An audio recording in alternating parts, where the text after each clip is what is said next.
এজনে কৈছে ঠেলি দিওঁ নেকি, এজনে কৈছে ঠেলি নিদিব দেই। আছাম এছ'চিয়েশ্যনৰ এটা মানুহ তেওঁলোকে ফুৰিব গৈছিল, কিবা গৈছিল সেইটো মই ক'ব নোৱাৰোঁ, কিন্তু মোক কোৱা হৈ গৈছিল দাদাই গান গাব, মই দাদাৰ লগত সংগী হিচাপে গৈছিলোঁ বজাবলৈ এজন মিউজিচিয়ান। আপুনি কি ভাবে, আপোনাৰ মতামতটো আপুনি কি ভাবে আচলতে? আপুনি চাগে পানীটো সোমাই গ'ল চাগে, তেতিয়া উশাহ বন্ধ হৈ গৈছিল চাগে, সেইকাৰণে আস্তে আস্তে মিলাব কৰি আহিছিল, সেইকাৰণে গৰম কৰি আছিল, পানী সোমাই গৈছিল চাগে। ইনষ্টেণ্ট মানে তেওঁ পানীত মই যেতিয়া ধৰিছোঁ পানীটো ওলাই যে দুমুঠি কৰিছে, তাৰপিছৰ পৰা আপুনি নাওঁতে মই কৈছোঁ নহয় 7 পৰা 10 মিনিট লাগিছে, তাৰপিছত তাতে 10 মিনিট 15 মিনিট আমি মানে অলমষ্ট 20 মিনিটৰ পিছত নিশা কৰি গৈছে। এনেকৈ উইকনেছ অৱস্থাত যদি ইয়াতে এনেকৈ ছিংগাপুৰ নহয়, ইয়াতো যদি এনেকৈ অকণমান ৰেষ্ট নলয়, নাখাই নবৈ এনেকৈ থাকে, ডেফিনেটলি এনেকুৱা এটা ইনচিডেণ্ট নহয়। কিন্তু অসমত থকা হ'লে নাখাই নবৈ নাথাকিলেহেঁতেন। বাৰে বাৰে ফ্ৰিকুৱেণ্টলি তেনেকৈ হস্পিটেল দাদাই চিজাৰ এটেক হয়, আজি কিবা হয়, হস্পিটেল এডমিট হৈ থাকে, সেই মানুহটোক ৰেষ্টৰে দৰকাৰ আছে। মই পাৰ্চনেলি কোৱা নাই, তেওঁক ৰেষ্ট নিদি কৰে যদি ননষ্টপ কাম কৰি পোৱা যায়, তেওঁক কোনোবা মুহূৰ্তত ডক্টৰবিলাকে কোৱা কথাবিলাক শুনিছে যে কোনোবা মুহূৰ্তত হৈ যাব পাৰে। চিধাৰ্থক মই বুলি মন্তব্য কৰিছোঁ, আপুনি যাব নোৱাৰে, আপুনি কিয় মোৰ হাতত টিকেট নাই, পইচা নাই, চব কোৰ্ডিনেশ্যনটো মেনেজমেণ্টৰ আণ্ডাৰত পাৰ্চনেলি জানো, তেওঁ বোলে নাজানো আপোনাৰ তাতে বোলে মই নাজানো, মই যাম কিবা এটা কৰি যায় যে মই একো কৰিব নোৱাৰোঁ।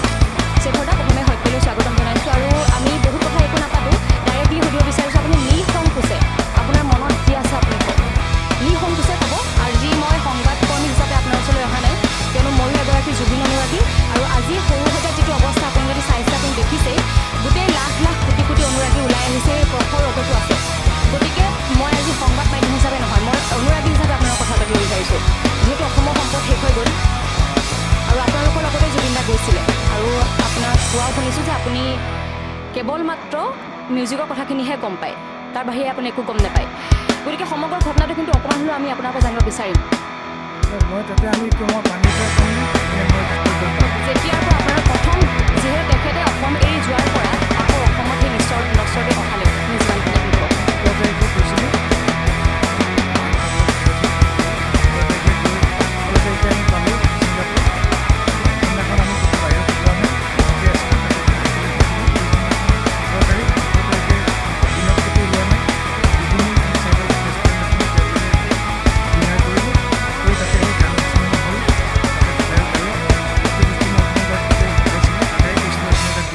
যে এইটো প্ৰথমে তাক দে, ভাইৰেল কৰিব আৰু তলত লিখি দে 31 অক্টোবৰত ৰৈ ৰৈ বিনালে ৰিলিজ হ'ব। তাৰপিছত দাদাই কিবা কিবি এক্টিভিটিজ অলপ হ'ল, সেইখিনিও আমি ভিডিঅ' কৰিলোঁ, তনুদাকে দিছোঁ। তাৰপিছত তাৰ পৰা আহিলোঁ 11-12মান বাজিল, ৰাতি শুলোঁ হোটেলত। পিছদিনাখন প্লেন 19 তাৰিখ প্লেন আছিল ইয়াকত উঠি ট্ৰেভেল কৰা। তাতে সেইবিলাক কোনে মেনেজ কৰে কি কৰে সেইবিলাক মোৰ লগত কোনো ধৰণৰ কোৰ্ডিনেশ্যন নহয়, আমাক যিটো কৰে আমি সেইটোকে কৰোঁ।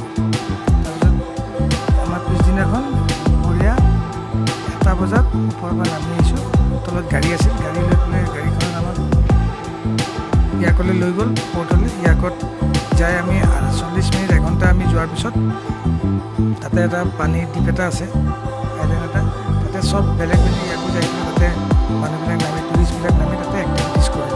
তাতে আমিও চবেই যিহেতু নামিছে আমিও নামিছোঁ, নামি পেলাই দাদাও নামিলে এবাৰ সাঁতুৰি আহি ওপৰত উঠি বহিল। ছেকেণ্ড টাইম দাদা বোলে নামি গৈছে, দাদা বোলে নামি গৈছে বুলি মই কৈছোঁ, মই তেতিয়া অলৰেডি পানীত আছোঁ, দাদা নামাটো মই দেখা নাই। গাড়ী নামি যোৱাৰ পিছত অলপ দূৰ সাঁতোৰাৰ পিছত মই অলৰেডি আছিলোঁৱে পানীত। তেতিয়া কোনোবা এজনে ওপৰৰ পৰা ক'লে যে দাদাই জেকেটটো পিন্ধি যোৱা নাই, দাদা এনেই গৈছে। প্ৰথমবাৰ জেকেট পিন্ধি নামিছে, তেতিয়া মোক চাগে আপোনালোকে ভিডিঅ'টো দেখা পাইছে, মই অৰেঞ্জ কালাৰ বেগখনত বহি আছোঁ পানীত, মই সাঁতুৰি থকা নাই। মই চাই ল'লোঁ দাদাই কেনেকৈ সাঁতুৰে কি কৰে, অভিজ্ঞতা নাই। পিছৰবাৰ মই সাঁতুৰি আছোঁ, চুইম কৰি আছোঁ, তেতিয়া দাদা নামি গ'ল। যেতিয়া ক'লে যে দাদা জেকেট পিন্ধি গৈছে, তেতিয়া মই ক'লোঁ হয় দাদা জেকেট পিন্ধি আহিছে। তেতিয়া মই দাদাক দূৰৰ পৰাই, মই অলপ দূৰত আছিলোঁ, নালাগে আহিব, এইফালে আহিব নালাগে, বিকজ ইয়াতে ইমান দূৰ বহুত কষ্ট হয় সাঁতুৰিলে, সেইকাৰণে মই বোলো নালাগে আহিব। নাই দাদাই কাৰো কথা নুশুনে, আহি আছে। কিন্তু সেইখিনি ভিডিঅ' আমি আচলতে পোৱা নাই, আপুনি যিখিনি কৈছিলে। এতিয়া কোনোবাই পাইছে। কিন্তু আমি দেখা নাই, আমি ভিডিঅ' যিটো পাইছোঁ আপোনাক, মোৰ ওচৰত ভিডিঅ'টো আছে, মই বহি থাকোঁতে হয় তাত বহি আছে, কিন্তু পাছফালৰ পৰা কোৱা হৈছে যে নালাগে, যা নিপিন্ধিলেও হ'ব, আৰু এনেকৈ কোৱা হৈছে যে ঠেলি দিম নেকি, কোনে কৈছিল সেই ঠেলি দিম নেকি জুবিন গাৰ্গক কোনে কৈছিল? মই গম নাপাম, আপুনি যিহেতু আছে, মই আছোঁ মানে মইতো পানীত আছোঁ, হয় মই ওপৰৰ পৰা কোনে কৈছে সেইটো মই পাৰফেক্টলি। আপুনি যদি ভিডিঅ'টো আপুনি চাগে চোৱা নাই, যদি আপুনি চাবলৈ কষ্ট হ'ব পাৰে মই নাজানো, কিন্তু আপুনি যদি চাই এইখিনিতে কথা কৈছে যে ঠেলি দিওঁ নেকি, ঠেলি দিওঁ নেকি, ঠেলি দে আপুনি চাওক। নালাগে। আপুনি চাওক।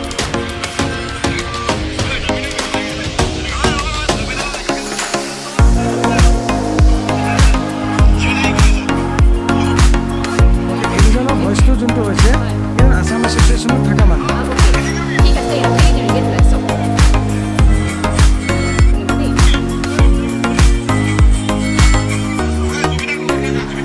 এজনে কৈছে ঠেলি দিওঁ নেকি, এজনে ঠেলি নিদিব দেই। হয়, আপুনি কোনে কৈছে? ঠেলি দিম এই আছাম এছ'চিয়েশ্যনত থকা মানুহে তাতে থকা তেওঁলোকৰ মই এজনৰ নাম জানো কনময়, যিজন দাদাৰ প্ৰথমবাৰ ভিডিঅ'টোত যে জেকেটটো পিন্ধাই আছিল সেইজনক কনময়, বাকীকেইজনৰ নাম নাজানো, কিন্তু তেওঁলোকৰ লগৰে কনময় নাম নাজানো। আচ্ছা, আৰু এটা কিন্তু কথা আপোনাক সুধিব লাগিব, জুবিন দাই প্ৰগ্ৰেম কৰিবলৈকে কৈছিল নে?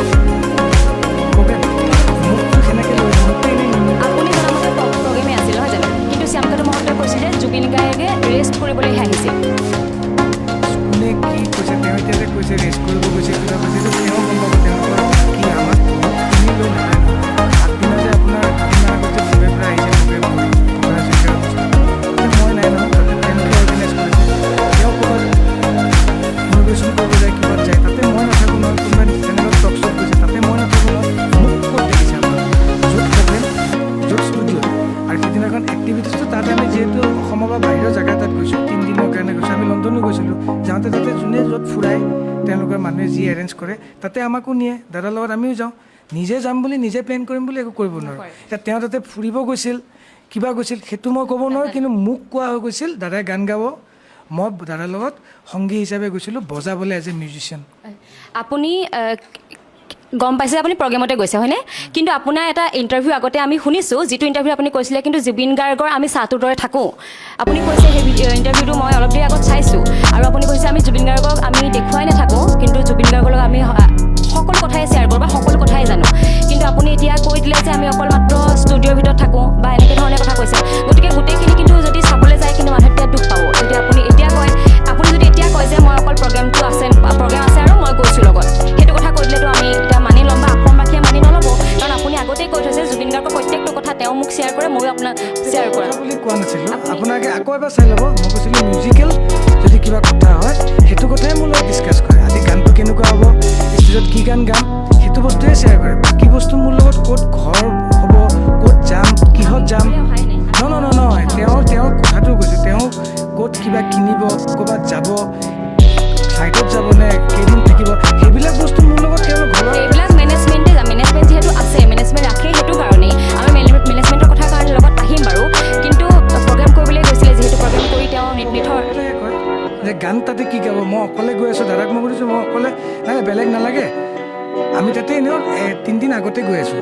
তাতে তই টাইম পাবি, মই কি গান গাম তোক কৈ দিম, তাতে তই চাই ল'বি, তই কিবৰ্ড মিডিটো লৈ ল, তাতে মই চাই ল'ম।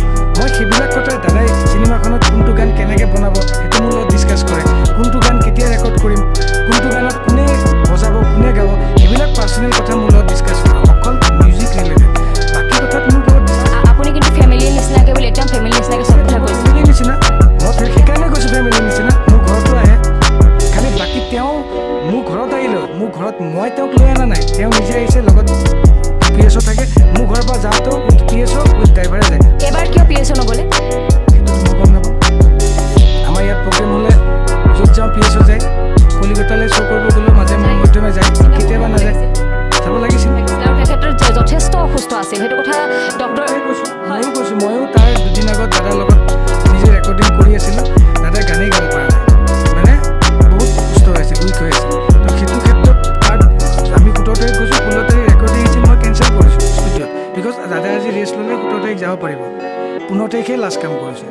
তেওঁ অসুস্থ থকাটো আজি নহয়, সেইটো মই আজি 6 মাহৰ পৰা দেখিয়ে আছোঁ, তেওঁ অলপ অসুস্থ, তাৰ কাৰণে মই কৈছোঁ চবকে যে আকৌ ইমান দূৰ প্ৰগ্ৰেম কৰিব যোৱাটো, এতিয়া চবেই মিনছ কি আমাৰ মেনেজমেণ্টে হওক ইহঁত চবেই কোৱা গ'ল যে এইটোতো আমি অন ৰ'ড ট্ৰেভেল কৰিব নালাগে, এইটো আমি ফ্লাইটত যাব অকণমান। সেইকাৰণে তাতে এবাৰ দাদাইও কৈছে এই তাতে যে ৰেষ্টুৰেণ্ট 3 দিন এডভান্স লৈ আছোঁ, যাই আমি প্ৰগ্ৰেম কৰিব নালাগে। মই কি কৰিব কৈছোঁ তোৰ লগতে মই কেনেকৈ তই বেমাৰ চাব লাগিব ন, মোক কি যাব ক এই নাজানো তাতে যাম চাই লওঁ তই বস্তুখিনি লৈ মই এতিয়া প্লিজ তুমি মোক ৱেইট দিছে মই লেপটপটো সৰু মিউজিক চাউণ্ড কাৰ্ডখন ট্ৰেকত দিলেও দাদা ট্ৰেকত গাব নোৱাৰে, বাটত ৰখি দিয়ে।